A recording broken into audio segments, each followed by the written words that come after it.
the evening before the wedding. I found out my fiancé, Nathaniel, had gotten married. The bride was not me. I was sitting in the bridal suite at the Plaza Hotel in Manhattan. Behind me hung my custom-made wedding gown. On the table lay the wedding itinerary. The wedding planner had just sent me tomorrow's vows for final confirmation, but my phone buzzed with something else first. Harper sent me a photo. In it, Nathaniel was wearing a black button-down shirt, standing outside the Manhattan city clerk's office. Next to him was Chloe. She was wearing a white sundress, holding a New York State marriage certificate in her hand, smiling with red, teary eyes. A second later, Harper called. Her voice was kept very low. She said, "Clara, I had a private investigator look into it. It is real. Today at 3:27 p.m. EST, they signed the papers." I stared at the photo for a few seconds. I did not cry, nor did I smash my phone. I just felt my fingers turn a little cold. Tomorrow was supposed to be my wedding with Nathaniel. We had been engaged for 3 years. Everyone in the Pierce family knew I was his fiancé. Nathaniel's grandfather had poor health, and I had personally done his preoperative assessments for the past 3 years. Even his medication adjustment records were kept with me. The Pierce family always said I was practically half a Pierce. Nathaniel had also said that once the wedding was over, he would take me to get our marriage license. But on the eve of our wedding, he went and got a marriage license with someone else first. The wedding planner was still standing nearby asking, "Dr. Hayes, tomorrow after the groom makes his entrance, do you want to read your vows directly, or should we play the childhood montage first?" I placed my phone face down on the table. "Hold on that for now." She smiled and said, "Mr. Pierce is so good to you. He said to listen to you for every single wedding detail." I gave a faint smile. Whether Nathaniel was good to me or not was something outsiders loved to judge on my behalf.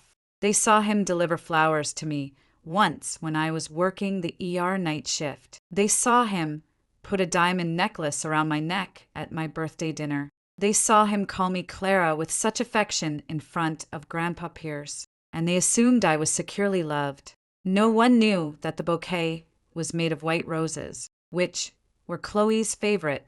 No one knew that the necklace was an old design that Chloe had previously returned to him. I knew about it back then, but I pretended not to know because at that time I thought a person's heart could eventually be warmed over time. My phone buzzed again. This time it was Nathaniel. He did not call, only sent a few lines of text. "Chloe just returned to the States. Her father's condition took a turn for the worse. She is emotionally unstable. I just gave her a legal status on paper to calm her down. The wedding proceeds as normal. Stop making a fuss." I looked at the words, "Stop making a fuss," and suddenly let out a soft laugh. It turned out he knew perfectly well he was doing something wrong. He was just absolutely certain that I would not dare to blow things up. He and I had known each other since college, a full 10 years. He had seen me stay awake for 3 days straight for a medical research project, and he had seen me stand until my legs gave out to save a patient. He knew I valued my promises above all else. He knew I promised Grandpa Pierce I would personally design his surgical plan. He also knew I hated making a public spectacle of my private life. So, he dared to go to City Hall with Chloe on the eve of our wedding. He even dared to tell me the wedding proceeds as normal because, in his mind, no matter how proud Clara Hayes was, she would always prioritize the bigger picture. I slowly took off my engagement ring. The inside of the platinum band was engraved with 2 letters, N and C back then. He said Nathaniel and Clara would never be separated for the rest of their lives. Looking at it now, it only felt ironic. I placed the ring into the velvet jewelry box and closed the lid. Then I opened my MacBook and backed up all the files one by one. The Plaza Hotel contracts, the $150, 000 final payment invoice, the transaction records to the wedding planning company, the invitations the Pierce family sent to my hospital colleagues in my name, the family guest list sent by the Pierce estate manager, and Nathaniel's text message from a moment ago. I saved everything. Harper sent another message. "Where are you?" "I am coming to pick you up." I replied, "No need. Help me book the earliest Delta Red-Eye to Geneva. She understood immediately. You are leaving. I typed. Yes. What about the wedding? I glanced back at the custom gown behind me. A wedding without a bride naturally cannot proceed. 10 minutes later, Nathaniel finally called. I answered. There was the sound of New York traffic on his end, along with Chloe's very faint coughing. He started by saying, Clara, you saw the message. I said, I saw it. He paused as if he did not expect me to be so calm. That is good. Do not overreact. Chloe's situation is unique. Her dad was just diagnosed. She has no one to rely on here in the States. I cannot just abandon her. I asked, So, you married her? His voice deepened. It is just a formality. The marriage certificate is just a piece of paper. Clara, you are a doctor. You should be more rational than anyone. You know, this is not the time to be petty about these things. I gave a soft hum of acknowledgement, hearing that I was not arguing. His tone softened. Tomorrow's wedding proceeds as usual. Rest assured, the position of Mrs. Pierce is still yours. The outside world will only acknowledge you. I said nothing. He continued, Grandpa's health is poor. He is looking forward to seeing us get married the most. Do not provoke him at a time like this. Hearing him mention Grandpa Pierce, my fingertips paused. The old man treated me well. He truly saw me as his granddaughter-in-law. After my night shifts, he would have the kitchen, make hot soup for me. He would secretly ask if Nathaniel was bullying me. He would hold my hand and say, Clara, Grandpa is going to rely on you to save this old life of mine in the future. I had promised him, but promising to save a life did not mean promising to be humiliated. I said, Nathaniel, your legal wife right now is Chloe. He seemed stung by the words, and his voice turned cold. Do you have to speak like that? It is a fact. Clara, I do not like it when you are this aggressive. I looked down at the wedding itinerary on the table. Item 1. Bride and groom exchange vows. Item 2. Parent speeches and blessings. Item 3. Toasts. Every single item was written to look perfectly respectable. It looked more like a meticulously arranged scam. I said, Then what do you like? He was silent. I answered for him. You like it when I pretend not to know. You like it when I put on the wedding dress tomorrow as usual. You like it when I continue taking care of your grandfather for you. You like it when I block all the gossip for the Pierce family. Ideally, Chloe gets her legal status, and I continue doing all the work. That is what would satisfy you the most. His breathing grew noticeably heavier. Clara, do not make it sound so ugly. I laughed. Then, you should have made your actions look a little prettier. On the other end of the line, Chloe softly called out, Nate. He immediately replied in a low voice, It is okay. That voice was so gentle that I finally woke up completely. I hung up the phone. The makeup artist looked at me cautiously. Dr. Hayes, are you all right? I stood up and unzipped the wedding dress. I am fine. She rushed over to help me. I changed back into my own black trench coat.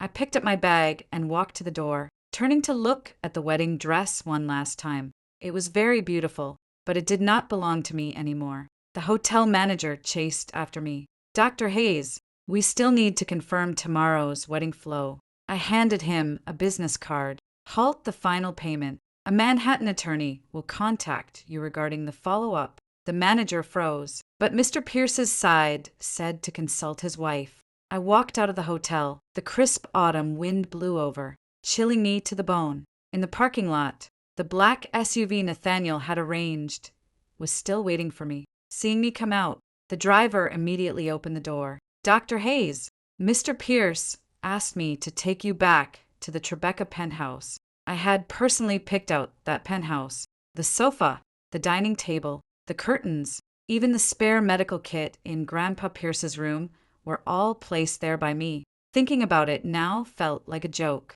I said, No need. The driver looked troubled. Mr. Pierce said, You must return tonight. I looked up at him. He no longer has the right to make arrangements for me. The driver stood frozen in place. I ordered an Uber Black and went straight to JFK International Airport. On the way, Harper sent me my flight details. 1:40 a.m. Delta flight to Geneva. I turned off my location sharing. exited the wedding planning group chat, and muted the Pierce family iMessage group. Finally, I opened my text thread with Nathaniel. He had sent another message. Calm down. Do not be late tomorrow. I looked at it for a long time, then replied with a single word. Okay. After sending it, I placed my phone face down on my lap. Outside the car window, the neon lights of the Manhattan skyline faded away. For the first time, I realized that leaving someone did not require an earth-shattering scene. You just have to quietly close the door while they still think you'll turn around. At 1:40 a.m., I boarded the flight to Geneva. Before I turned off my phone, Nathaniel called 3 more times. I did not answer a single one. He probably thought I was throwing a tantrum. After all, over the past 10 years, I was always the one to bow my head first after every argument. Not because I had no temper, but because I always felt that getting a relationship to the point of marriage was not easy.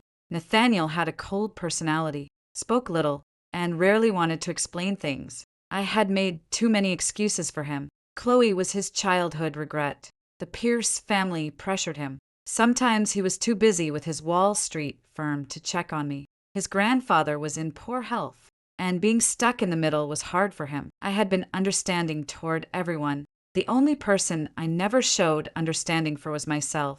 As the plane took off, the city lights outside the window grew further away. Looking at that sea of light beneath me, I suddenly remembered the day we got engaged 3 years ago. Grandpa Pierce held my hand and pinned an antique emerald brooch to my dress. He said, "Clara, Nate does not know how to express himself, but Grandpa can see that he cannot live without you." I believed it back then. Now I finally understood that sometimes cannot live without you does not mean love. It just means you are useful. When my flight landed at Geneva Airport, it was already the morning of the wedding day back in the States. The moment I turned on my phone, messages flooded in. In the wedding group chat, someone asked, "Is the bride here yet?" The makeup artist said, "Dr. Hayes is not in her suite." Someone asked, "Are the limousines still departing?" Someone else said half the guests are already at the venue. Nathaniel's messages were sandwiched in between. "Where are you?" "Clara, stop playing this kind of joke. Grandpa has already arrived at the venue. Do you want to humiliate him?" I did not reply. Harper sent me a video. The wedding venue was grandly decorated. Thousands of dollars worth of white roses lined the red carpet. A photo of Nathaniel and me hung in the center of the stage. That photo was taken last year. I was wearing a white dress, and he was standing next to me, his hand resting on my shoulder. At the time, the photographer kept telling him to smile, but he could not force one. Eventually, I said, "Forget it. This is fine." So, in the giant photo on the wedding screen, there was no love in his eyes, only compliance. In the video, guests were whispering to each other. Nathaniel stood below the stage, looking furious. Grandpa Pierce sat at the main table, a dark coat draped over his shoulders, his pillbox sitting next to his hand. He clearly did not know what was happening yet, just kept looking toward the entrance. My heart still ached for a second, not because of Nathaniel, because of Grandpa. He had been good to me 3 years ago, when I first joined the cooperative project at Pierce Memorial Hospital. Some questioned my credentials as a young attending surgeon. It was Grandpa who made the final call, assigning me to manage his case. He said a doctor is judged by their skill, not their age. Later, I was promoted to lead surgeon, and he specifically requested me to review his reports after every MRI. I was grateful to him, but gratitude could not be turned into a rope for others to tie me down with.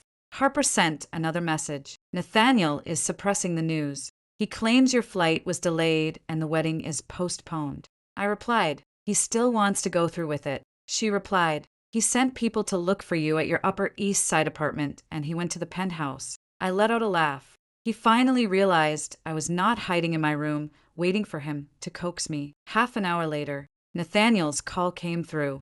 This time, I answered. His voice was laced with suppressed rage. "You are out of the country." "Yes." "Who told you to leave?" I stood before the floor, toe-ceiling window of my hotel room, watching the people on the European streets below. I told myself to leave. "Nathaniel, Do you even know what day today is? I know. Then why did you leave? I said, the groom is already married. What would I stay for? To be the maid of honor for you and your wife. The line went dead silent for a moment. He gritted his teeth. I told you Chloe's situation is unique. Then you can take your unique situation down the aisle. Clara, he finally lost his temper. In the past, whenever he called my name like that, I would stop pushing because I was afraid of him getting angry. I was afraid he would think I was unreasonable. I was afraid our years of history would be ruined by a single argument. Now, I just found him loud.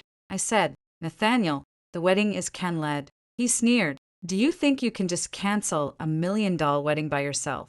I have already halted the plaza contract. My attorney will contact the wedding company regarding the final payments. The invitations have my name on them. If I do not show up, this wedding cannot proceed. Are you threatening me? I am just informing you. His breathing was heavy. What exactly do you want? I heard someone beside him ask in a low voice. Nate.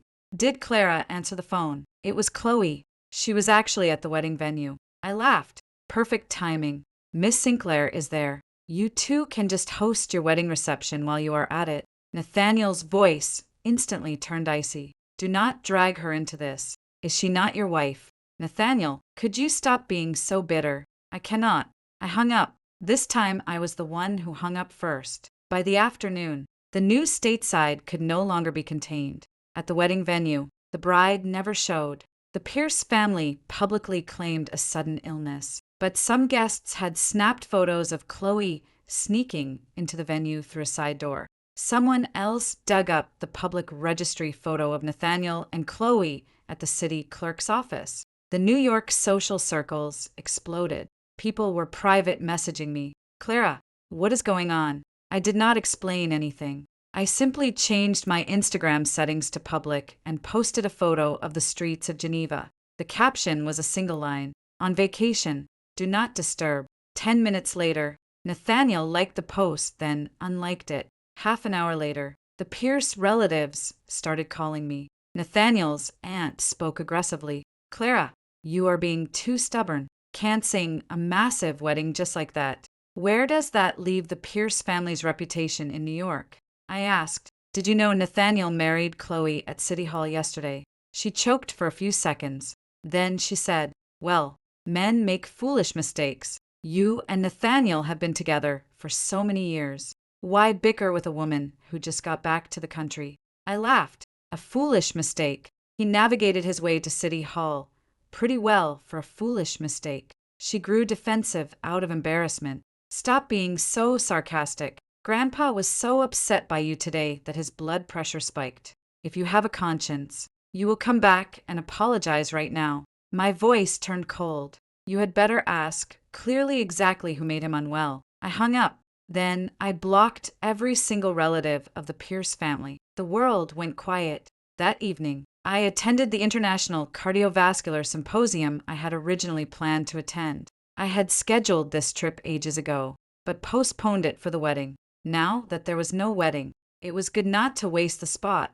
In the lecture hall, I listened to foreign professors discuss updates on complex aortic dissection procedures, filling the margins of my notebook. I did not want a failed relationship to ruin my professional focus, but after the conference ended, I still stood in the restroom for a long time. My face in the mirror looked pale.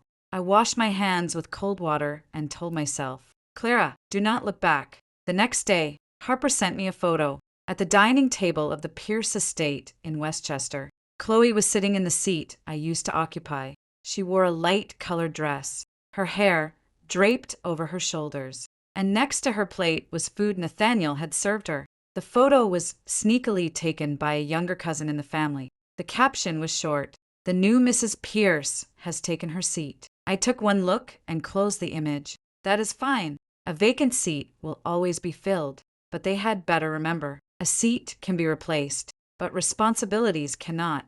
The day Chloe entered the Pierce estate, she wore a white dress. When Harper sent the photo, she added a comment. She really knows how to pick her timing. The wedding just fell apart. The Pierce family was desperate to cover up the scandal, and she walked in with her legal wife status. It gave Nathaniel the perfect excuse to tell everyone. Family matters have been rearranged. I looked at the face in the photo. Chloe was 2 years younger than me. She looked delicate with slightly drooping eyes that made her look constantly wronged when she spoke. Nathaniel used to say she just lacked a sense of security. I even made excuses for her back then, thinking about how she was forced to move to Europe young and her father was severely ill.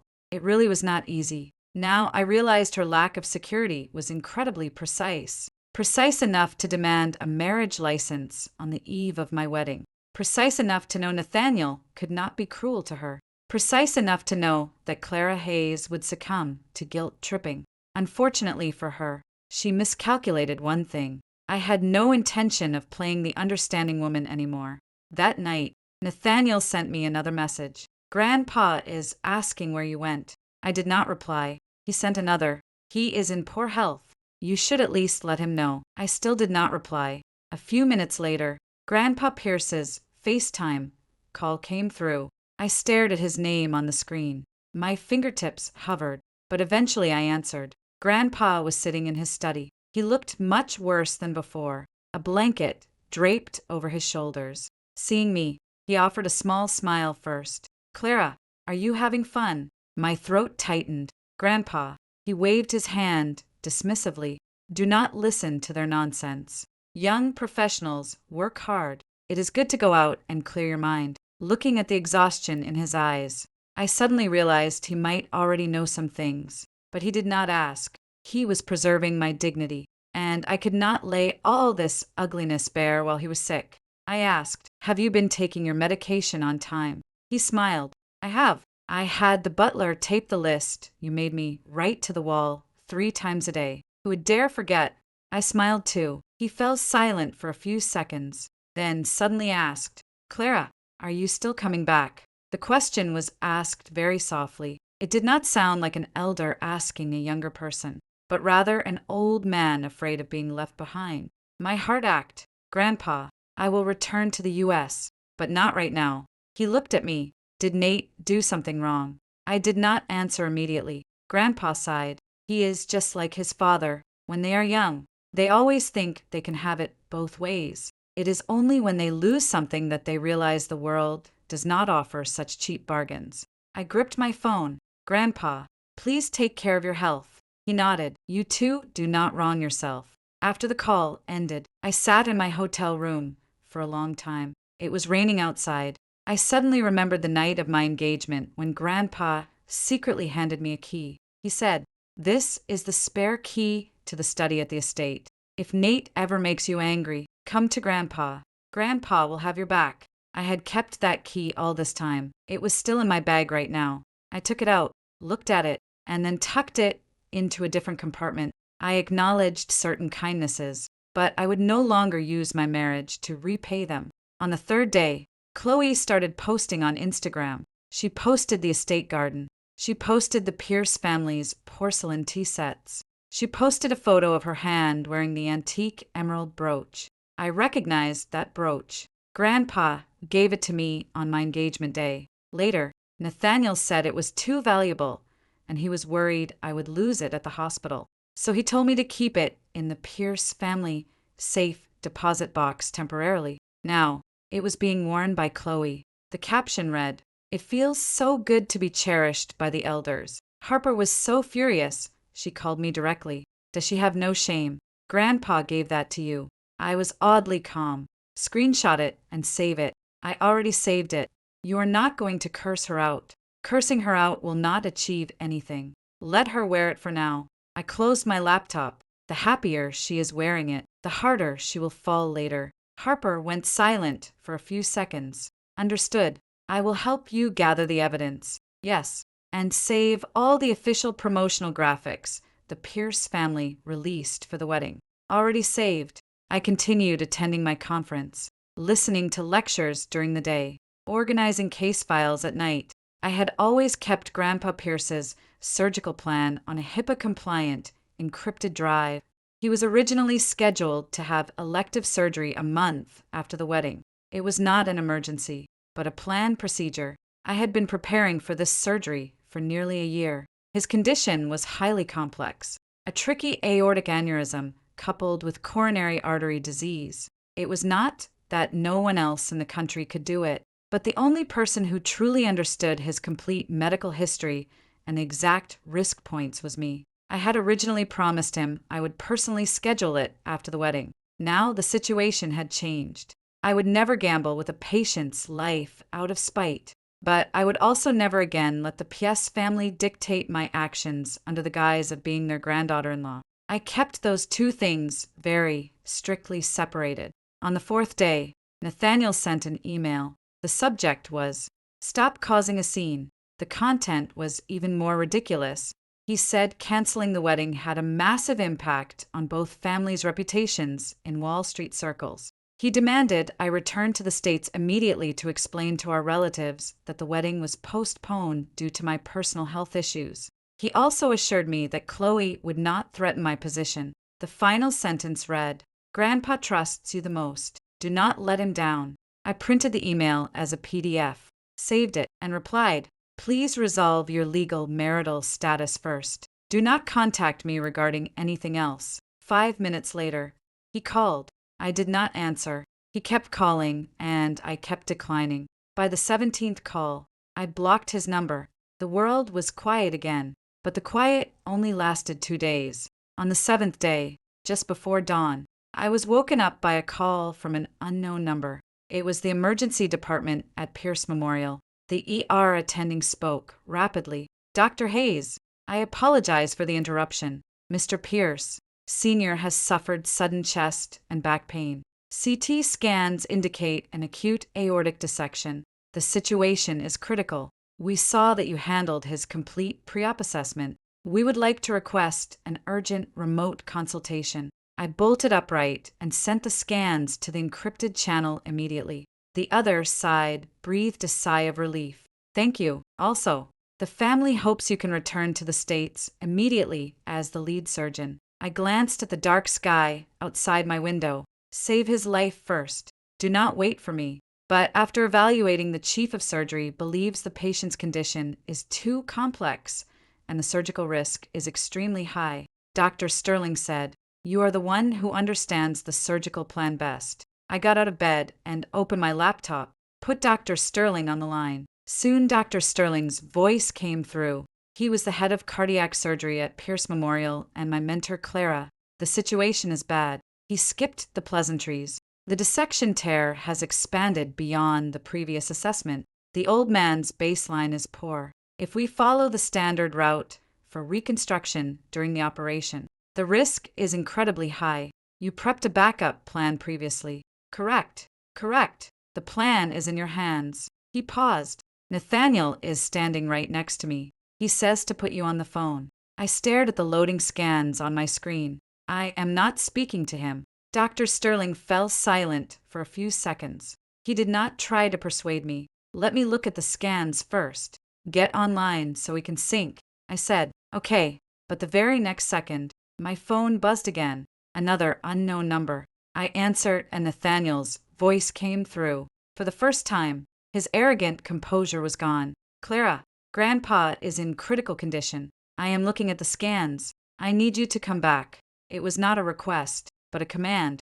I suddenly found it laughable, even at a time like this. His first reaction was still to order me back. Just like before, whenever he needed me, I was expected to appear. I said, "Nathaniel, hand the phone back to the doctor. I am the family.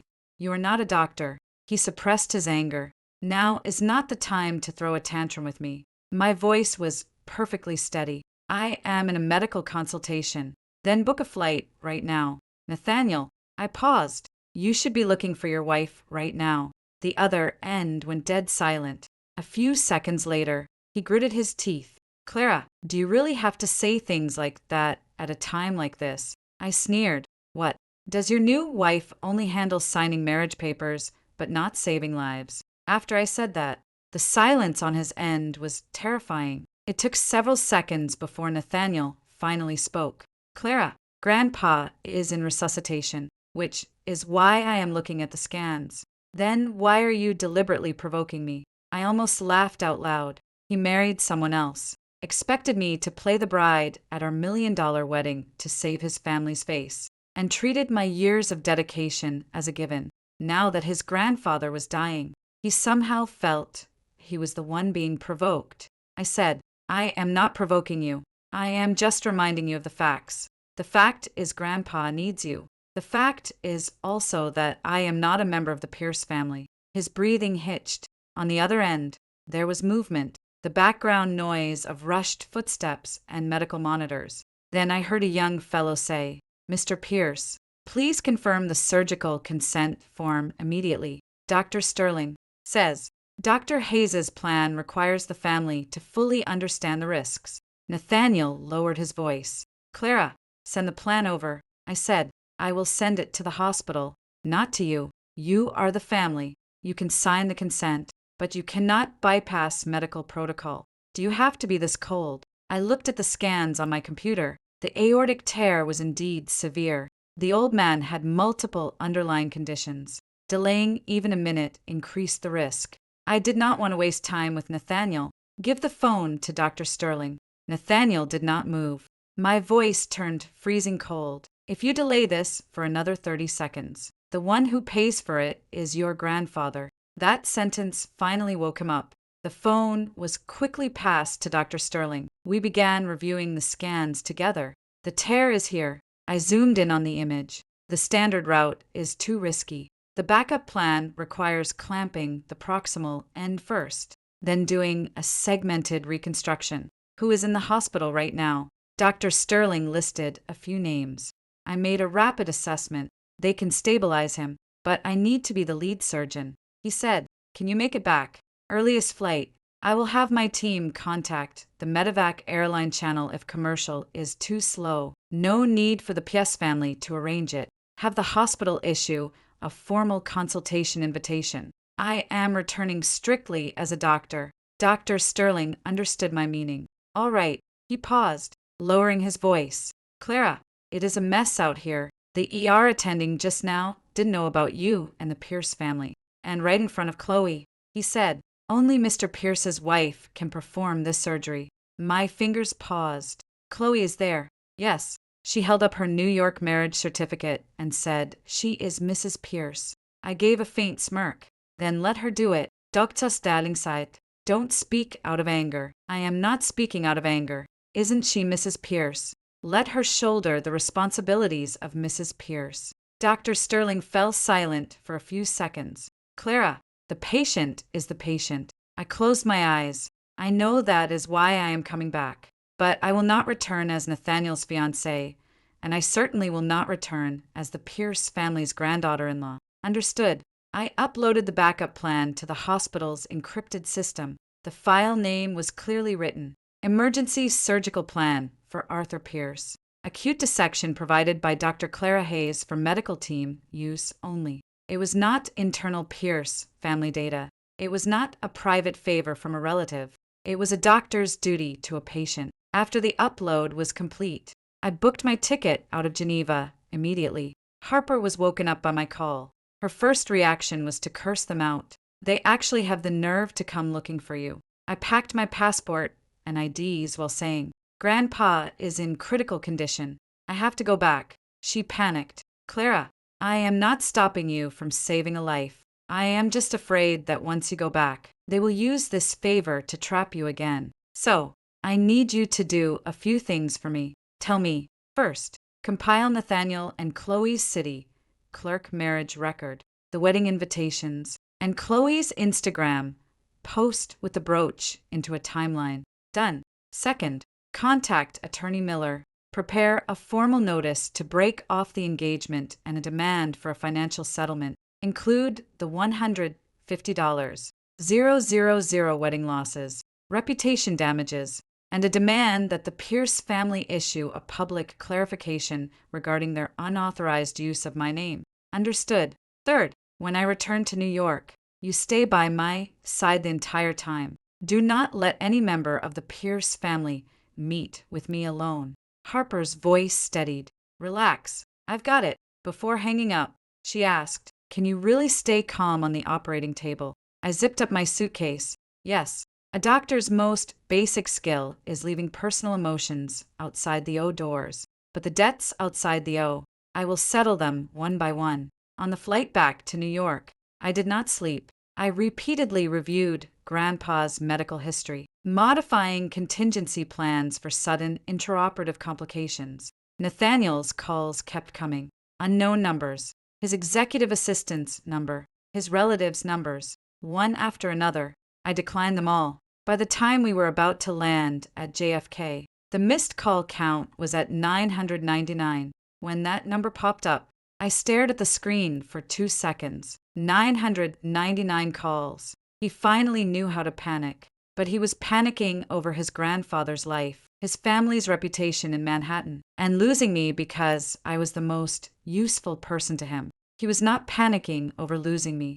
After the plane landed, I turned on my phone. Nathaniel's 1000th call came right through. I answered. His voice was UJFK.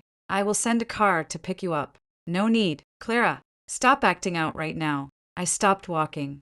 The airport terminal was bustling with people. I pushed my luggage, my voice not loud. Nathaniel, you still do not seem to understand something. I came back because a patient needs a doctor. I enunciated every word clearly. Not because you need a fiancé. His breathing caught. I continued. From now on, all communication goes through hospital channels. If you try to order me around in a personal capacity one more time, I will immediately terminate all non-essential contact. Clara, his voice finally softened. Grandpa keeps calling your name. My grip on the phone tightened, but I did not stop walking. Then tell him I will do my best. Can't you just come see me? That sentence came far too late. So late that I only found it absurd. I said, go see your new wife. Then I hung up. When I walked out of the terminal, Harper was already waiting at the curb in her SUV. She grabbed my luggage. The legal documents are all ready. I nodded. She looked at me, her eyes filled with heartache and fury. The Pierce family is all at the hospital. Chloe is there, too. She just posted on social media saying she will stand by Nate's side through this crisis. I got into the car. Let her post. You are not angry. I looked out the window as we drove toward the city. The higher she stands, the easier it will be for everyone to see if she actually deserves to be there. The car drove straight to Pierce Memorial on the Upper East Side. I changed into my white coat. Before entering the consultation room, I saw Nathaniel standing at the end of the hallway. I hadn't seen him in a week, and he looked incredibly haggard. Seeing me, his eyes instantly turned red. Clara, he walked toward me. I stopped and held up a hand to block him. Family members, please wait outside. His face went pale for a second. I walked right past him. Chloe was standing not far away, gripping her marriage certificate like it was her final bargaining chip. I glanced at her. She looked back at me, her eyes filled with panic and defiance. I ignored her. Before the consultation room door closed, I heard someone outside whisper, "She really came back." I lowered my eyes and put on my surgical mask. Yes, I came back, but not to clean up the mess of a ruined relationship. I came back to finish the surgery I owed my patient and to take back the justice I owed myself. Inside the consultation room, the atmosphere was suffocatingly heavy. Dr. Sterling projected the latest CT scans onto the screen. Several department heads sat in a circle. No one bothered with pleasantries. I took off my coat and walked straight to the screen. The dissection tear has expanded. We cannot delay. We go with the backup plan I uploaded last night. But we need to add a contingency for cardiopulmonary bypass. The head of anesthesia frowned. The old man's cardiopulmonary baseline is too poor. He will not survive a prolonged bypass, which is why the incision and reconstruction sequence cannot follow standard procedure. I picked up a marker and drew the route on the transparent board next to the screen. Secure the proximal end first, then handle the distal. This middle section cannot be stretched forcefully. The vessel walls are too friable. Dr. Sterling nodded. My assessment matches. The younger doctors nearby looked at me with complicated expressions. I knew what they were thinking. The patient was Arthur Pierce, a prominent billionaire. I was almost the Pierce family's granddaughter-in-law. Now, Nathaniel had secretly married someone else. Yet, I returned as the lead surgeon. This kind of gossip was juicy enough for any New York hospital. But no one dared mention it because, at the operating table, gossip is worthless. Life is what matters. After the consultation, Dr. Sterling said, "The family needs a pre-op briefing. You or me," I said, "together." He looked at me. "Are you sure?" "I am sure." I was not afraid to see Nathaniel. I just refused to let him drag me back into the mud using our personal history. The more critical the moment, the more publicly the boundaries needed to be drawn. In the pre-op conference room, the Pierce family filled the seats. Nathaniel stood at the front with Chloe sitting beside him, her eyes red, still clutching that marriage certificate as if terrified someone wouldn't know her status. When I walked in, all conversation stopped. Nathaniel immediately stood up. "Clara," I did not look at him, simply placing the medical files on the table. "The patient is in critical condition. Dr. Sterling and I will now explain the surgical risks." Nathaniel's lips moved, but Chloe spoke first. "Dr. Hayes, we are trusting Grandpa to you." She deliberately called me Dr. Hayes, as if reminding me that she was the one sitting in the family section. I nodded. "Since Miss Sinclair is Mr. Pierce's legal spouse, you may listen in as well." Her face stiffened. Several Pierce relatives exchanged glances. The words legal spouse coming out of my mouth sounded more piercing than any accusation. I began detailing the surgical risks: massive intraoperative hemorrhage, hemodynamic instability, neurological damage, postoperative infection. Every single risk was severe. Chloe's face grew paler the more she listened. Toward the end, she couldn't help but interrupt. "Do you have to make it sound so terrifying?" I looked at her. "This is a preoperative briefing, not a wedding toast." Her eyes immediately welled with tears. "I am just worried about Grandpa." I said, "If you are worried, then listen until the end." Nathaniel frowned. "Clara, Chloe is not a doctor. Don't use that tone." I put my pen down.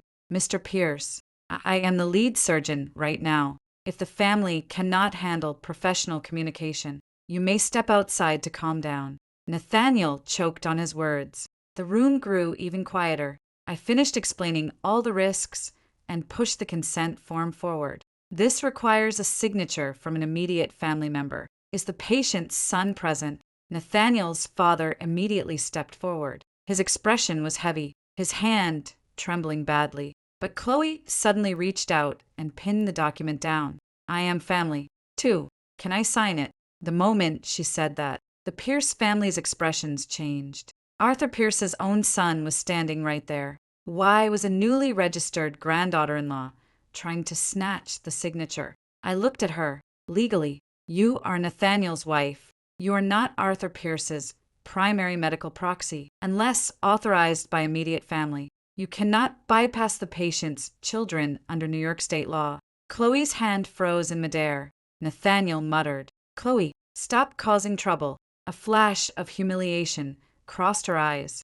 I lowered my gaze. She thought the marriage certificate was a master key, but a hospital is not the Pierce estate. Sitting in the position of Mrs. Pierce did not mean she could command everything. After the signing was complete, I prepared to leave. Nathaniel suddenly followed me out, blocking my path in the hallway. "Clara, let's talk." I tried to walk around him. He grabbed my wrist. I stopped and looked down at his hand. "Let go." He did not let go. "I know you are angry, but with Grandpa's situation right now, can we put our issues aside for a moment?" I looked up at him. "Our issues." His eyes were bloodshot. "Me marrying Chloe. I handled it poorly, but I never intended to lose you." That sentence actually made me laugh. How could he even say something like that? "You got married, but you still wanted to keep me. It's not what you think. What else could a marriage certificate be?" He panicked. "Chloe's father is severely ill. She broke down completely after returning to the States. She said, if even I abandoned her, she wouldn't survive. I just wanted to help her all the way to City Hall." "Clara, can you please stop being so sharp?" I pulled my hand back. "Nathaniel, do you know what disgusts me the most about you?" He froze. "Every time you hurt me, you have to find a terribly noble-sounding reason for yourself."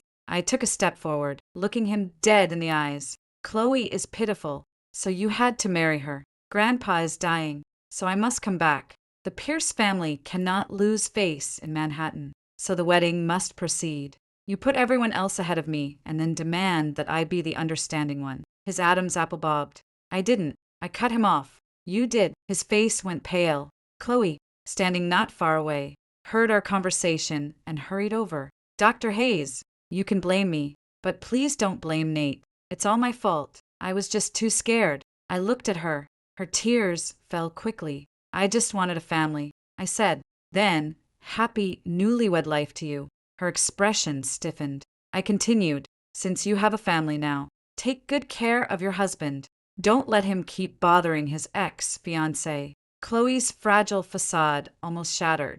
Nathaniel spoke in a low voice. Clara, do you really have to do this? I ignored him, turned around, and entered the surgical prep area. Behind me, Chloe cried, Nate, should I not have come? Nathaniel did not answer immediately.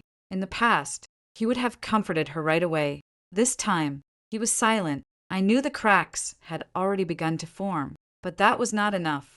Before the surgery began, Dr. Sterling handed me a document, the hospital's legal department. A statement confirming your return is strictly at the hospital's formal invitation, completely unrelated to your personal ties with the Pierce family. I signed it. A nearby nurse whispered, Dr. Hayes, there are a lot of media outside. Someone leaked that you are the future daughter-in-law of the Pierce family, flying back specifically to save the patriarch. My pen stopped. The Pierce family still wanted to use my name, even though they already had a new Mrs. Pierce. I looked up. Who leaked it? The nurse shook her head. We're still looking into it. I already knew the answer. Chloe wanted to secure her position as Mrs. Pierce. The family wanted to save face, and Nathaniel wanted to keep both sides.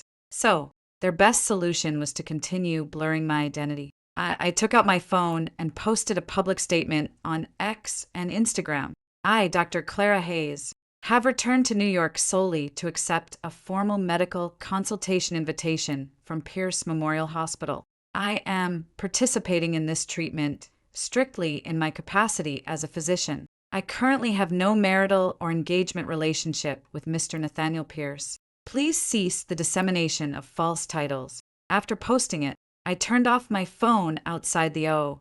Nathaniel must have seen the statement immediately because I heard a suppressed commotion from the hallway. Someone said, Dr. Hayes just publicly cut ties. Someone else said, then what is Chloe Sinclair? And another added, the Pierce family really embarrassed themselves this time. I snapped on my surgical gloves.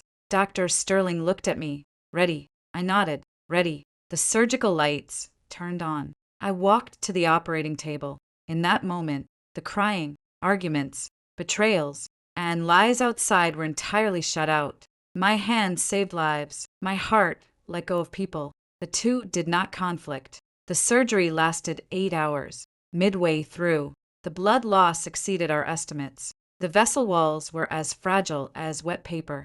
The anesthesiologist repeatedly called out the vitals, speaking faster and faster, blood pressure dropping, hemodynamics unstable. Dr. Hayes, the distal end is hard to control. I didn't look up. Graft. The scrub nurse handed it over immediately. I stared into the surgical field. My voice, so steady it felt foreign even to me. Don't panic. Clamp the proximal end first. Everyone follow my rhythm. Inside the O, there was no Nathaniel, no Chloe, no canceled $1,000,000 wedding. Only the patient. 8 hours later, the final stitch was placed. The monitors showed stable vitals. My back was completely soaked in sweat under my scrubs. Dr. Sterling let out a long breath. We did it. I peeled off my gloves. My fingers slightly numb. Transfer him to the ICU first. We can't lower our guard for the next 24 hours. When the O doors opened, everyone outside stood up. Nathaniel rushed over first. Clara, how is Grandpa? I took a half step back, avoiding his hand. The surgery is temporarily successful. We need to monitor him closely. The Pierce family breathed a collective sigh of relief. Someone began crying out loud. Chloe stood at the back of the crowd, her expression complicated. She looked relieved, yet increasingly uneasy because she knew perfectly well that after the surgery, everyone would realize who the Pierce family could actually rely on. Nathaniel looked at me, his voice incredibly. Thank you.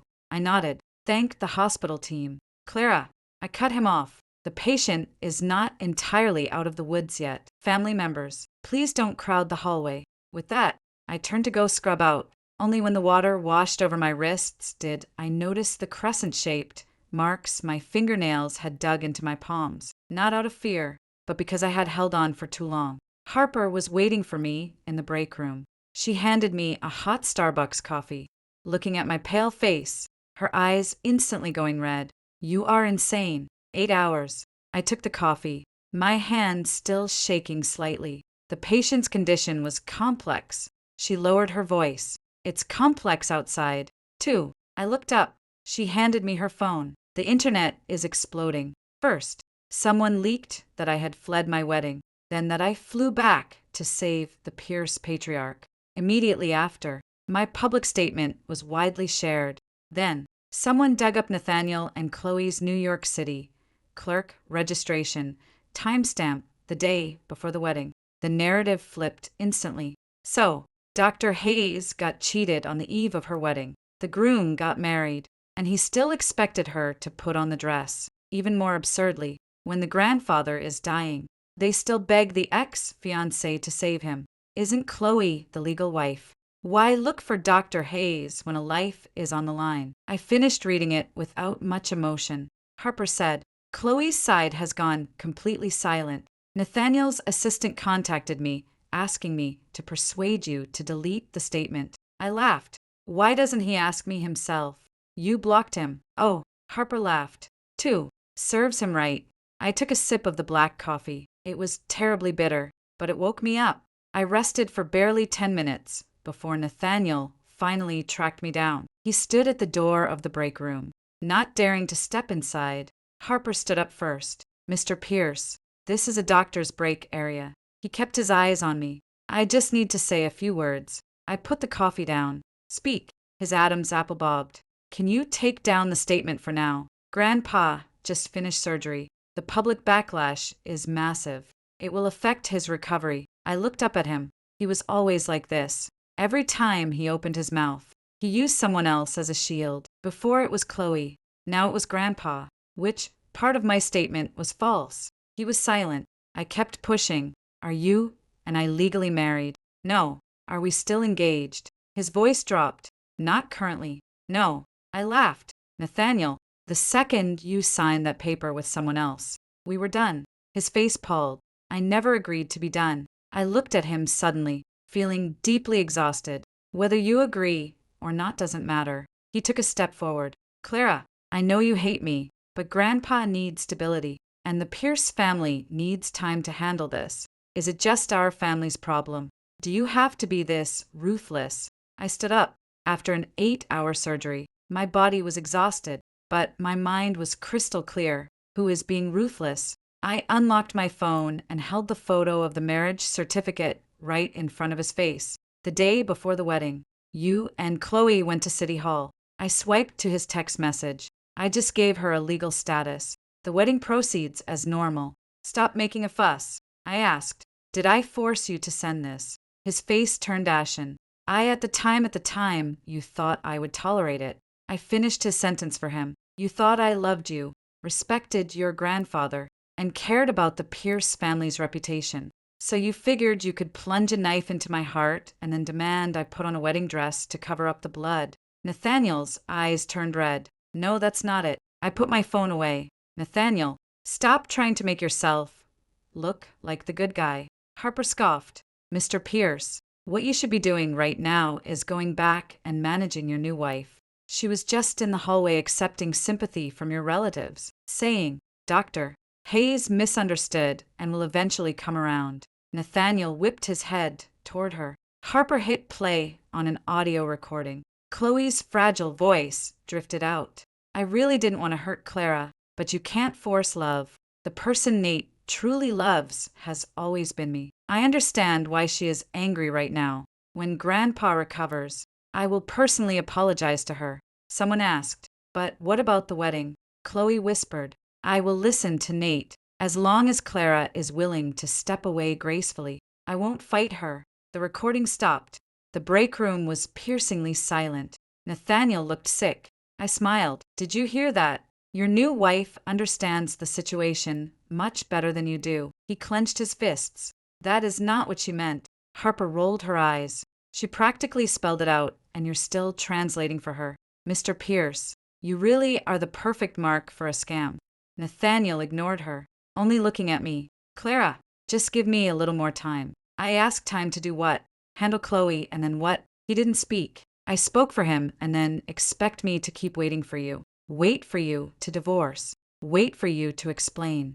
Wait for you to rearrange me from ex-fiancé back to future wife. His eyes were filled with painful conflict. We have 10 years together. Can you really just throw it all away? I looked at him. 10 years. He finally mentioned those two words.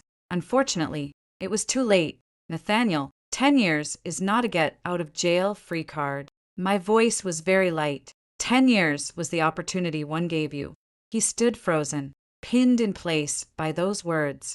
Just then, an ICU nurse ran over frantically. Dr. Hayes. The patient woke up briefly. He is highly agitated. Keep calling your name. I turned immediately. Nathaniel tried to follow. I stopped him. Family visitations. Follow protocol. Stay here. His footsteps halted. I followed the nurse into the ICU observation area. Through the glass, Grandpa Pierce wore an oxygen mask. His face pale. His eyes were half open, and when he saw me, his fingers twitched slightly. I walked close and leaned in. Grandpa, the surgery was a success for now. Don't speak. Focus on recovering. A tear slipped from the corner of his eye. It moved very slowly, like an old man, finally realizing that the two children he loved had reached a point of no return. His lips moved, and I read the word he was trying to form. Wronged. My nose stung, but I didn't cry. I just held his hand. You just focus on surviving. We will talk about everything else when you are better. Outside the glass, Nathaniel watched the scene, his eyes bloodshot. Chloe stood next to him, her fingers gripping her skirt tightly. She finally realized that a marriage certificate could get her into the wealthy Pierce family, but it couldn't get her into the patriarch's heart. And it certainly couldn't replace the 3 years of medical charts I had meticulously written after night. By the second day post-op, Grandpa Pierce's condition had stabilized, but the Pierce family was falling into chaos. Chloe wanted to visit the ICU, but the nurses blocked her at the door. She complained tearfully, I am Mrs. Pierce. The nurse stuck to protocol. Which patient's immediate family member are you? Chloe couldn't answer. She was only Nathaniel's wife, not Arthur Pierce's legally designated next of kin. She could enter the Pierce estate, sit in my seat, and wear that antique brooch. But in the hospital system, she had absolutely zero privileges. This incident quickly reached the ears of the Pierce relatives. Some began whispering, what's the point of a marriage certificate when it really mattered? It was Clara who saved him. Nate's behavior was completely absurd. If the old man finds out when he wakes up, the anger alone might kill him. Chloe heard this, and her face went chalk white. She turned to look for Nathaniel. I happened to be walking out of the ward. She stopped me. Dr. Hayes, let's talk. I checked my Apple Watch. I still have rounds. You have a few minutes. Her eyes were red. Her voice kept very low. Do you feel like I stole what was yours? I looked at her. It's not a feeling. It's a fact. She bit her lip. In love, there is no first come, first served. I nodded. But in legal marriage registrations in New York, there is. Her face stiffened. I continued. You had every right to rekindle your romance with him. You had every right to make him choose you. You could have made him cancel the wedding, but you knew perfectly well his wedding with me was imminent, and you still chose to sign those papers. Then you let him hide it from me and proceed with the wedding anyway. That is not love. That is a coordinated humiliation. Chloe's tears spilled over. I didn't want to humiliate you. I just love Nate too much. Then you picked a hell of a day to love him. She choked. I stepped around her to leave. She suddenly said, Clara, don't think just because Grandpa likes you. You've won. I stopped walking. Her voice was no longer fragile. It carried a barely concealed sharpness. So what if you are highly capable? Nate still married me in the end. Men don't want a woman who is always calm and always busy with work. They want to be needed. I turned back to look at her. So, you just pretend to be the person who always needs him. Her eyes flickered. I knew I had hit the mark. Chloe's fragility was her most practiced weapon. She knew exactly what Nathaniel responded to. Nathaniel liked playing the savior. I was too independent, so he couldn't get that ego boost of being worripped from me. Chloe was different. She would call him crying in the middle of the night. She would say she couldn't survive. She would use, "If you abandon me, I will have nothing to drag him back." But a person cannot survive a lifetime relying on being rescued. When a real crisis hit, she couldn't shoulder a single thing. I said, "You're right. He chose you." Chloe looked slightly vindicated. I continued, "So, please keep a close eye on him. Don't let him come looking for me again." Her expression instantly turned ugly. Just then, Harper walked down the hallway. She was holding a manila folder. "Clara, the attorney is here." Chloe stared at the folder, instantly on guard. "What attorney?" Harper laughed. "Does it concern you? Mrs. Pierce." She emphasized the title heavily. Chloe's face flushed green, then white.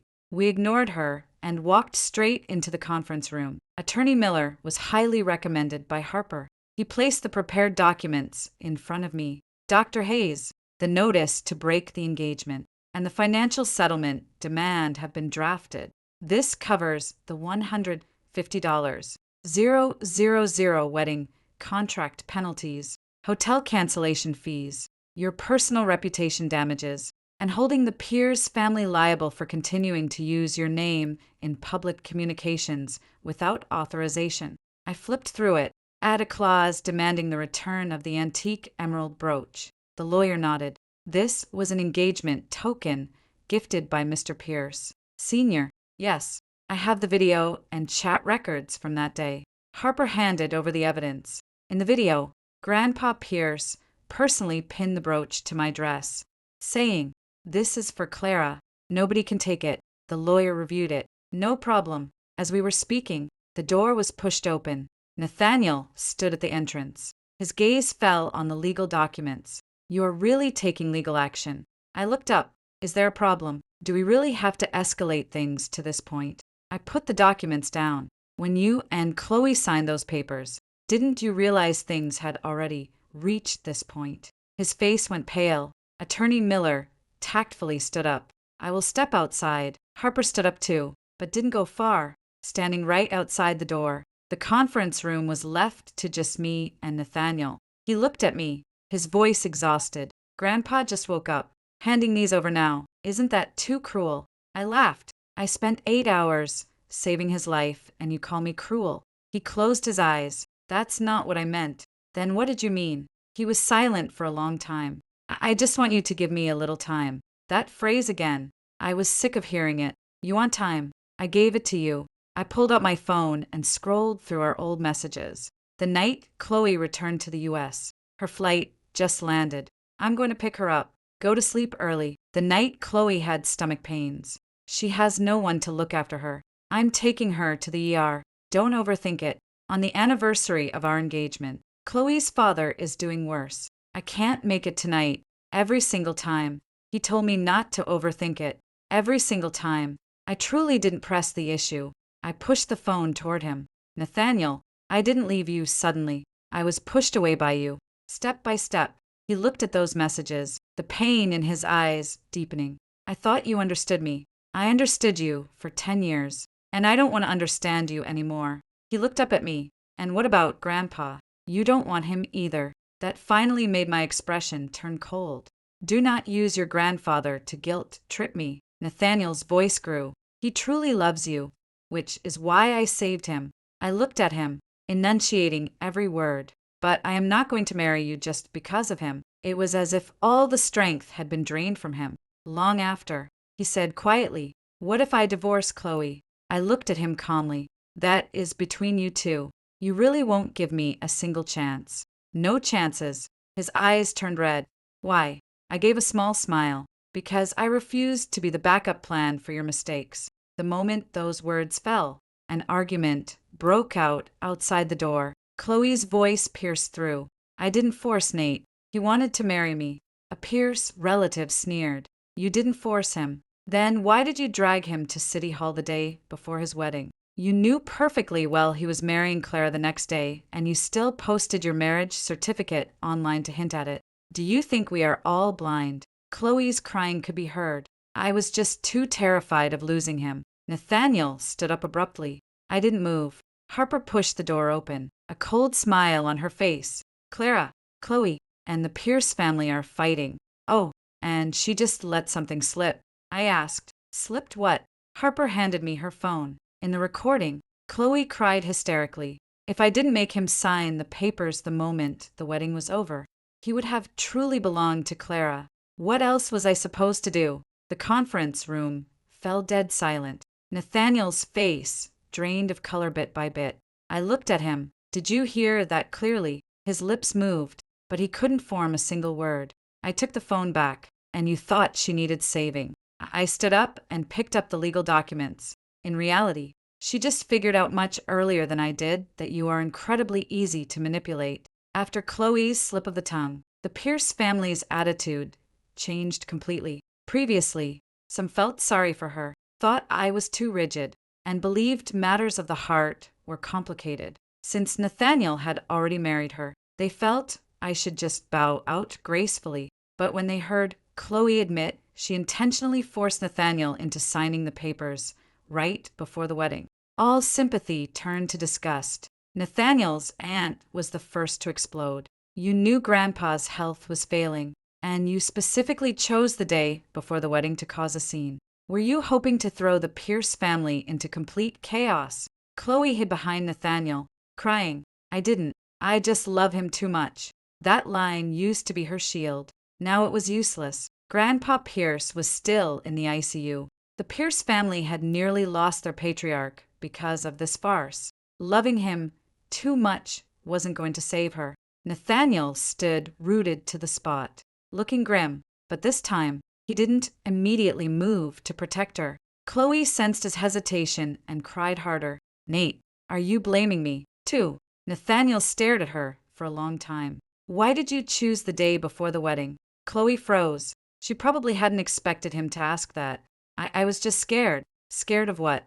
Scared you wouldn't want me, so you made sure I wouldn't have Clara. The moment he said that, Chloe's face went completely white. I stood a short distance away, uninvolved. I didn't need to hand out knives when the dogs were already biting each other. Harper whispered beside me. Satisfying. I looked over. Not quite. She raised an eyebrow. What else do you want? I said, I want the people responsible to actually take responsibility. That afternoon, Grandpa experienced a brief post-op fluctuation. Dr. Sterling and I entered the resuscitation bay again. By the time we came out, it was evening. Nathaniel had been guarding the door the whole time. This time, he didn't rush forward. He just asked quietly, How is Grandpa? Stabilized for now. He exhaled a long breath. I stepped past him, but he suddenly spoke from behind me. Clara, I was wrong. I had waited years to hear that sentence. But now that it was finally here, I felt no ripples in my heart. I stopped walking, but didn't turn around. He said, I shouldn't have married Chloe. I shouldn't have hidden it from you. I shouldn't have assumed you would always be waiting right where I left you. I turned around, and then he looked at me with red eyes. I will divorce her, I asked calmly, and then his throat tightened, and then we start over. I laughed. Nathaniel looked horrified by my laugh, his face turning pale. What are you laughing at? You still think that as long as you dispose of Chloe, I will just come back. He spoke desperately. That's not what I mean. I truly know I was wrong. Knowing you were wrong doesn't earn you the right to be forgiven. The light in his eyes dimmed bit by bit. I continued, Your marriage to Chloe wasn't an accident. It was the culmination of every choice you've made over a long period of time. I listed the history out piece by piece. When I worked the night shift and had a high fever, you went with her to see her therapist. On my birthday, you took her to your Ivy League college reunion and left me waiting until past midnight. When I was modifying Grandpa's surgical plan, you said her father was critical and demanded I help contact specialists. Every single time, You told me to be understanding. Nathaniel, you didn't suddenly betray me. You had already placed me second in your heart a long time ago. I just refused to admit it before." He was speechless. The harsh fluorescent lights of the hospital hallway made him look like a portrait of belated remorse. But belated remorse is the cheapest thing in the world. He suddenly took a step forward. "Clara, I really cannot live without you." I stepped back. "You can. Whether you can or not is your problem." His eyes were rimmed with red, his voice dropping to a near. "What do you want me to do?" I looked at him. "Stop bothering me." He stared as if he couldn't comprehend. That's it. That's it." I turned to leave. Behind me, he suddenly dropped to his knees. His knees hit the linoleum with a heavy thud. Everyone in the hallway looked over. Harper gasped. Chloe stood in the distance, looking like a ghost. Nathaniel knelt behind me, his voice rough. "Clara, please don't go. If this had happened in the past, maybe I would have softened." A man like Nathaniel was so used to being proud. He never bowed his head, let alone knelt. But looking at him, all I could think of was that text message on the eve of our wedding. I just gave her a legal status. The wedding proceeds as normal. Stop making a fuss. He was so proud then, so proud that he felt my dignity was his to manage. I walked back to him and crouched down. "Nathaniel, blaming me won't help." His eyes trembled. My voice was soft but incredibly clear. "You are in pain right now. Not because you finally realized how much you love me. It's because you've realized you no longer have any control over me." His face lost all color. I stood back up. "Get up. The hospital floor is cold. Stop putting on a show for the patients' families." I turned and walked away. No one behind me dared to speak. Harper hurried after me. When we were far enough away, she cursed. What a place to drop to his knees. I said he didn't kneel for me to see. Then who for himself? He needed to prove he was remorseful. He needed to prove he wasn't that terrible of a person. He needed to use a pathetic display to alleviate his own guilt. But I am not obligated to catch his repentance. That night, Attorney Miller formally delivered the annulment and financial settlement notice to Nathaniel. Along with it was the demand for a public clarification from the Pierce family. The demands were simple. The engagement between Nathaniel Pierce and Clara Hayes is officially terminated effective immediately. The Pierce family is forbidden from referring to Clara Hayes as a future daughter-in-law or Nathaniel's partner in any public or private capacity. All financial losses resulting from the wedding cancellation exceeding $200, 000 caused by Nathaniel's marriage to Chloe Sinclair, are to be borne by Nathaniel personally. The antique emerald brooch worn by Chloe Sinclair is a betrothal gift from Arthur Pierce to Clara Hayes and must be returned immediately. The Pierce family must issue a formal clarification to all invited guests and hospital colleagues regarding previous false communications. Nathaniel held the documents, his hands shaking constantly. He didn't sign, but he didn't tear them up either because he knew I wasn't bluffing. I would genuinely sue. That same night, Chloe threw another fit. She refused to return the brooch, claiming Nathaniel had given it to her. The Pierce estate's butler coldly pulled out the estate's lockbox registry. The sign-out signature belonged to Nathaniel. The purpose note clearly read for Dr. Clara Hayes to wear upon engagement to be returned to owner after the wedding. Chloe had absolutely nothing to say. Her fingers were trembling as she unpinned the brooch. The next day, Harper delivered the brooch to my hands back to its rightful owner. I looked at the emerald brooch. It was still beautiful, but I didn't want to wear it anymore. I placed it in its box. Let's keep it safe for now. When Grandpa wakes up, I will hand it back to him personally. Harper looked surprised. You don't want it. I shook my head. This object represents the Pierce family's approval. I closed the box. I no longer need it. On the third day after waking up, Grandpa Pierce could finally sustain short conversations. The doctors advised the family not to agitate him, but some things couldn't be hidden. The very first thing Grandpa asked was, "Where is the wedding?" Outside the ward, absolute silence fell. Nathaniel kept his head down. None of the Pierce relatives dared to speak. Finally, I walked in. I stood by the bed in my white coat. "Grandpa, the wedding was canceled." Grandpa's clouded eyes looked at me. His voice was weak. Why? I didn't answer immediately. Nathaniel, standing behind me, said hoarsely, Grandpa, it was my fault. Grandpa looked at him. What did you do? Nathaniel's lips were white. I married Chloe Sinclair at City Hall. The air in the room seemed to freeze. Grandpa closed his eyes, his chest heaving noticeably. The heart monitor began to spike. I immediately stepped in. Grandpa, deep breaths. Don't get agitated. It took Grandpa a long moment to recover. He opened his eyes and looked at Nathaniel. That gaze wasn't anger. It was disappointment. Deep, profound disappointment. Before the wedding, Nathaniel's voice was barely a whisper. The day before, Grandpa raised his hand as if to strike him, but he had no strength. His hand fell back onto the blanket. Fool, that was all he said. Nathaniel's eyes instantly welled up. Grandpa, I will handle it. Grandpa didn't look at him. He turned to me. Clara, you've been deeply wronged. My nose stung, but I forced a smile. It's all in the past now. No, it isn't. Grandpa slowly shook his head. The Pierce family owes you an explanation. As soon as he said that, the Pierce relatives lowered their heads. Chloe was standing by the door, looking awful. She had wanted to come in and perform her role as the concerned wife, but hearing this, her feet stayed planted. Grandpa saw her. She is Chloe Sinclair. Chloe immediately stepped forward, her eyes red. Grandpa, I am Chloe. I'm sorry. I didn't mean to make you angry. Grandpa closed his eyes. I cannot accept your apology. Chloe froze. Nathaniel instinctively tried to speak up for her. Grandpa spoke first. Nate, if you dare say one word in her defense, get out. Nathaniel froze entirely. Chloe's tears hung on her face, unsure whether to fall or stop. The silence in the room was terrifying. Grandpa caught his breath. I may be old, but I am not blind. He spoke slowly, every word a visible effort. Clara has been managing my health for 3 years. Has she ever been anything less than wholly dedicated?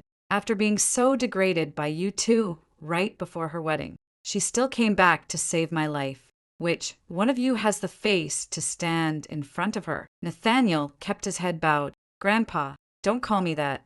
Grandpa's voice suddenly rose. The monitor beeped frantically. I immediately leaned over. You cannot get agitated. He looked at me, his eyes bloodshot. Clara, Grandpa failed you. I held his hand. You didn't fail me. I did. Grandpa said, I thought too highly of Nate, and I kept you tied to the Pierce family for too long. I didn't speak. Those words were like an umbrella offered long after the storm. The rain had already soaked me through, but at least someone acknowledged that I had been left standing in the storm. When I walked out of the ward, Chloe blocked my path in the hallway. Her fragile mask had finally shattered entirely. Clara, are you satisfied now? I looked at her. Satisfied with what? Grandpa hates me, the family hates me, and Nate is blaming me now. Are you satisfied? I found it absurd. Did I force you to City Hall the day before the wedding? She gritted her teeth. If you hadn't constantly occupied the position of Nate's fiancé, would I have needed to do that? Harper happened to walk over and laughed out loud when she heard that. Miss Sinclair, you stole someone's fiancé, and you're the one acting like a victim. Chloe glared at her. This is between me and Clara. I said, no, it isn't.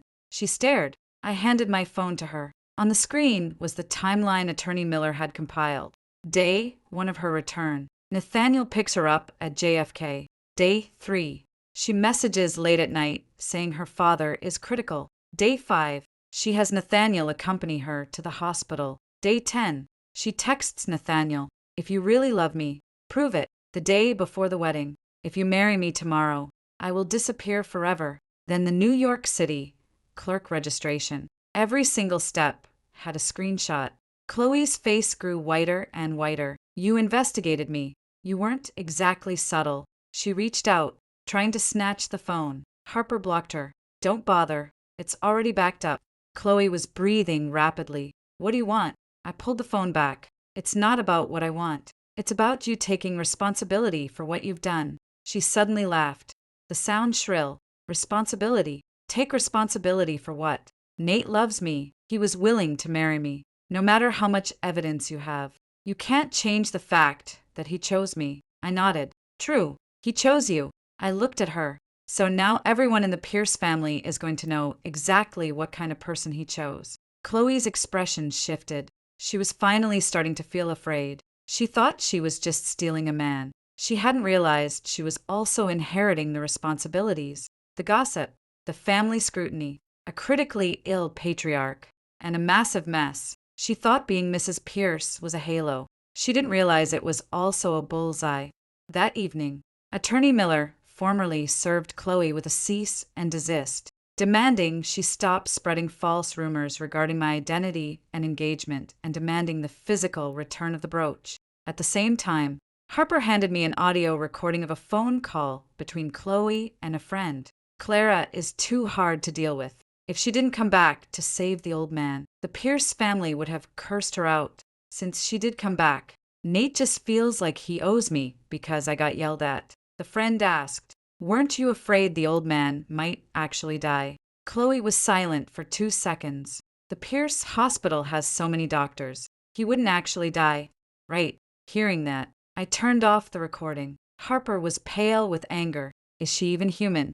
I held my phone, my heart feeling cold. Chloe wasn't fragile. She was calculated. She calculated my professional ethics. She calculated that with Grandpa dying, I wouldn't just walk away. She calculated that as long as she cried, someone would take her side. But she forgot one thing. The danger of calculating human nature is leaving a paper trail. The next day, Grandpa Pierce was transferred to a step-down telemetry unit. The Pierce family held a closed-door family meeting. Grandpa insisted I attend. I originally didn't want to go, but the butler personally came to invite me. He said, "Clara, you don't have to be a Pierce anymore, but you need to be in the room to hear the explanation they owe you." I went. The conference room was full. Nathaniel stood near the head of the table, looking pale. Chloe sat in the corner, her eyes swollen, but no one was crowding around to comfort her. Grandpa sat in a wheelchair, flanked by a nurse. Seeing me, he waved me over. "Sit next to Grandpa." I didn't walk over. I took a seat in the guest section. "Grandpa, I'm fine sitting here." His eyes dimmed. He understood. A line had been drawn between me and the Pierce family, and we could never go back to how things were. The atmosphere in the room was as heavy as lead. Grandpa was still weak, needing to pause for breath every few sentences, but he insisted on sitting there. He said, "We are clearing the air today." No one dared interrupt. Grandpa looked at Nathaniel first. "You and Chloe Sinclair got your license. Was it the day before the wedding?" Nathaniel spoke softly. "Yes." "Did Clara know?" "She didn't know at the time." I looked up at him. He avoided my gaze and added, "She found out later." Grandpa sneered. "And when she found out, how did you handle it?" Nathaniel was silent. Grandpa slammed his hand on the armrest. "Speak." Nathaniel closed his eyes. "I told her the wedding proceeds as normal." As that sentence fell, several suppressed gasps echoed in the room. Before, they only knew the wedding was canceled. Now, they realized he actually expected me to wear the wedding dress after he was already legally married. Nathaniel's aunt looked appalled. "Nate, are you insane?" Chloe sat in the corner, her knuckles white. Grandpa looked at her. "Miss Sinclair, did you know he was getting married the next day?" Chloe's tears welled up again. "I knew, but I asked if you knew or didn't know." She bit her lip. "I knew." "Then why did you insist on the paperwork?"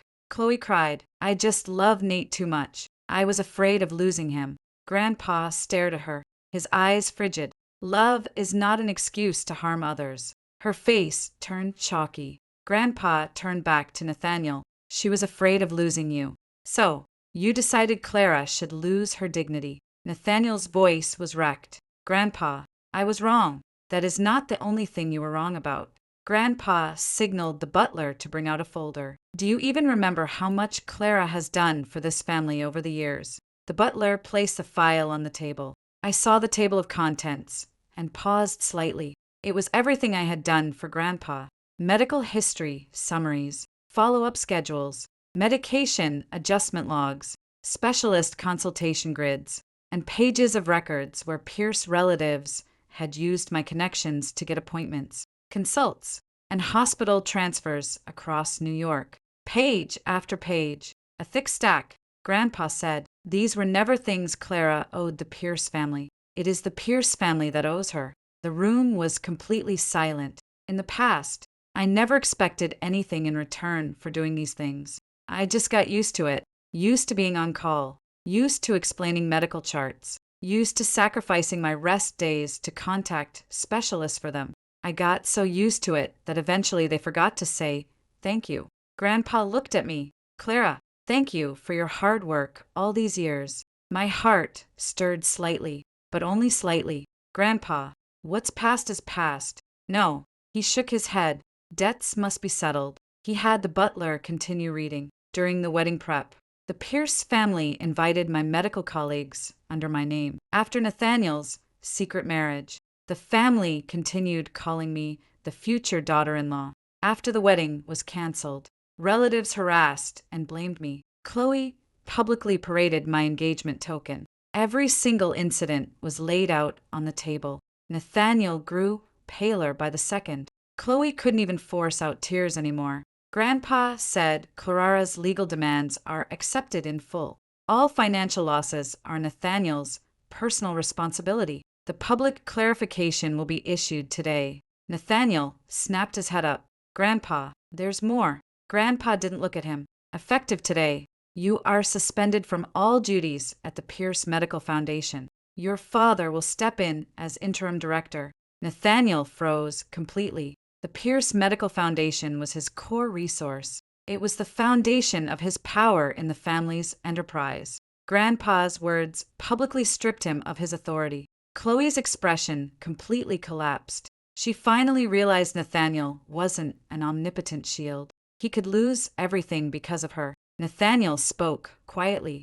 Grandpa, you just had surgery. Don't be rash. Grandpa glared at him. I am far more lucid right now than you are. Nathaniel had nothing to say. Grandpa then looked at Chloe. Miss Sinclair, I will not interfere in your marriage with Nate. But the Pierce family does not recognize respectability bought with deceit and humiliation. Chloe's lips trembled. Grandpa, I am already Nate's wife. You are his wife, not a Pierce family asset. Grandpa nailed her to the spot with one sentence. Watching this, I didn't feel the thrill of victory. I just felt desolate. If Nathaniel had woken up sooner, we wouldn't have ended up here. But people are always like this, squandering what they have, only putting on a performance of cherishing it once it's lost. After the meeting, Nathaniel chased after me. He blocked my path. Clara, I stopped. His eyes were heavily bloodshot. I will fix the foundation issue, and I will handle things with Chloe. Can you just not be in such a rush to leave? I looked at him. You still don't get it, do you? I am not leaving to force you to handle anyone. I am leaving because I want absolutely nothing to do with you anymore. The last trace of color drained from his face. We had 10 years. Those 10 years are over. His eyes were intensely red. But I love you. That sentence finally arrived after he married someone else. After the wedding was canceled. After I flew back to save his grandfather. After he was stripped of his power. He finally said he loved me. I looked at him, suddenly finding the words so weightless, lighter than the one time he picked me up after a night shift, lighter than the one time he went to the hospital with me when I had a fever, lighter than if he had just refused to step into City Hall on the eve of our wedding. I said, Nathaniel, love isn't a phrase. His voice was Utz. He stood there looking hollowed out. I walked past him and left. This time he didn't follow. As my car pulled away, I looked in the rearview mirror and saw him standing at the Westchester Estate entrance, looking like a man who had finally run out of excuses. Chloe ultimately couldn't save her marriage. She refused to divorce. She cried. She screamed. She even tried to ambush Nathaniel at the hospital. But this time Nathaniel didn't soften, not because he had suddenly become enlightened, but because the consequences had finally landed on his own head. His foundation role was gone. His grandfather's trust was gone. The relatives looked at him differently. Even his own father told him, You aren't a romantic tragic hero. You are just a fool. Chloe went from being his untouchable first love to the most humiliating evidence of his failure. The day divorce proceedings began. He called me. I hadn't planned to answer, but he used multiple numbers and eventually sent a text. Clara, you won. Looking at those words, I just felt bored. I replied, no one ever considered you a worthy opponent. He didn't reply for a long time. Later, Harper told me Chloe tried to spin the narrative, claiming I was the other woman who inserted myself into her and Nathaniel's long-standing romance. The internet responded by simply pasting the timeline. Clara and Nate were engaged for 3 years. Chloe forced a city hall wedding the day before the ceremony, who inserted themselves where it was painfully obvious. She could never clear her name. Neither could Nathaniel. He started showing up at my hospital frequently, not interrupting, just waiting, sometimes in the morning, sometimes at night. When I got off shift, I would see him by the parking garage, holding a thermos. The first time, he said, I remembered your stomach acts up after night shifts. I looked at the thermos. In the past, he rarely remembered if I had eaten after a night shift. I said, I don't need it anymore. The second time, he brought a scarf. The temperature dropped. I said, I can buy my own. The third time, he brought nothing, just stood there with red eyes. Clara, I don't know what else I can do. I stopped walking. Then don't do anything. He looked at me, looking deeply wounded by the words, but I didn't comfort him. A person's belated kindness shouldn't become another person's burden. The day Grandpa Pierce was discharged, I went to see him off. He was in a wheelchair, looking much better. He handed me an envelope. Read it when you get back. I took it. Rest well. He nodded. Clara, don't work too hard in the future. I will. He looked at me, his eyes slightly red. And don't stop trusting people just because the Pierce family proved untrustworthy. I smiled. I won't. I just won't easily trust someone who says they love me but never actually chooses me. After Grandpa left, I returned to my office and opened the letter. The handwriting was slow and slightly shaky. He wrote that he had spent his life thinking he was an excellent judge of character, yet he misjudged his own grandson. He wrote that the Pierce family taking my dedication for granted was their greatest failure. He wrote that the antique emerald brooch had been placed in a safe deposit box. If one day I wanted it, it would always be mine. If I never wanted it, he respected that. The final sentence read, Clara, Grandpa wishes that for the rest of your life, you only ever have to be Clara Hayes and never anyone else's backup plan. I stared at it for a long time, then tucked the letter into my drawer. Half a month later, I accepted a long-term medical fellowship offer from a hospital in Geneva. It wasn't an escape. It was a program I had wanted to apply for long ago. In the past, I kept postponing it for the Pierce family, for the wedding, for Nathaniel. Now, nothing was holding me back. The day before I left, Nathaniel finally tracked me down again on the hospital roof. I had just finished my last surgery and went up for some air. He was standing by the door, looking like he'd been waiting forever. I heard you're leaving. Yes. For how long? At least a year. His eyes darkened. Will you come back? Depends on the project. He nodded, trying hard to look calm. The divorce with Chloe was finalized. I said, congratulations. He gave a bitter smile.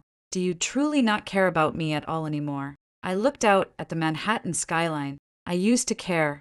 His throat hitched. Clara, I only realize now. I used your love for me to get away with so much selfish garbage. I didn't speak.